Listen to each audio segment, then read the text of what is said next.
പുതുതായിട്ട് പണി ഈ വർഷം പണി നടക്കുകയാണ്. എവിടുന്നാണ് നിങ്ങൾ വെള്ളം തുഴഞ്ഞു വരുന്നത്? ഞങ്ങൾ വേണ്ടി മലപ്പുഴശ്ശേരി കടയിൽ ഇവിടെ ഇട്ടേക്കോ. നമ്മൾ നേരത്തെ സദ്യ ഉണ്ടായിരുന്നു, അങ്ങനെ കൊണ്ടുപോകാൻ പാടാ, തിരിച്ച് കൊണ്ടുവരാൻ പാടാ. അവിടെ വെള്ളമില്ലാത്തതുകൊണ്ട് അതുകൊണ്ട് ഇവിടെ നമ്മൾ വെള്ളം വീട്ടേക്കുക. അപ്പോൾ അതിൽ ഭഗവാനെ എഴുന്നള്ളിക്കുണ്ടോ ഈ വെള്ളത്തിൽ? ഉണ്ട്. അതെങ്ങനെ, വിഗ്രഹമാണോ അതോ? നമ്മൾ ആവാഹിച്ച് സാധനം വെച്ചിട്ടുണ്ട്. ആവാഹിച്ചിട്ടാണ്. അതിൽ നമ്പൂരിമാർ അങ്ങനെയൊന്നും ഇല്ലല്ലോ? അങ്ങനെയൊന്നുമില്ല. ഇതിപ്പോൾ എത്ര വർഷമായി നിങ്ങളിതിൽ പങ്കെടുക്കണം? നിങ്ങൾ എത്ര വർഷമായി ഇതിൽ പങ്കെടുക്കണം? നമ്മൾ 2014 മുതൽ 2014 കോറ്റാത്തുകാരോട് വാങ്ങിച്ച പഴയ വെള്ളമായിരുന്നു. 2015 മണ്ണൻ ട്രോഫി കിട്ടി.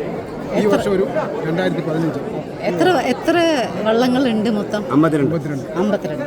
ഇത് എന്നാ തുടങ്ങണേ? 52 പള്ളിയോളങ്ങൾ. എന്നാ തുടങ്ങണേ? ജൂലൈ ഫസ്റ്റ് വീക്ക് തുടങ്ങും സദ്യ. ഓക്കെ. ഒക്ടോബർ 2 വരെ. അതിനെന്തെങ്കിലും ഇതുണ്ടോ? അതിനെന്തെങ്കിലും ഐതിഹ്യങ്ങളുണ്ടോ? അത് അങ്ങനെ ഈ ദിവസം തൊട്ട് തുടങ്ങണം, ഈ ദിവസം തൊട്ട് അങ്ങനെയുണ്ടോ? അത് വള്ളസദ്യ എണ്ണം കൂടുന്നതുകൊണ്ട് നേരത്തെ ഡേറ്റ് കൂട്ടിയെടുക്കുന്നു. ഭഗവാന്റെ ഇത് അഷ്ടമിരോഹിണി ഉണ്ടല്ലോ, അതാണ് മെയിൻ. അന്നാണ് മെയിൻ. അന്ന് 52 വള്ളങ്ങൾ എല്ലാ കരകാർക്കും സദ്യയും കാര്യങ്ങളെല്ലാം ഉണ്ട് ഇവിടെ. ഗംഭീര സദ്യയുണ്ട്, അതാണ് മെയിൻ.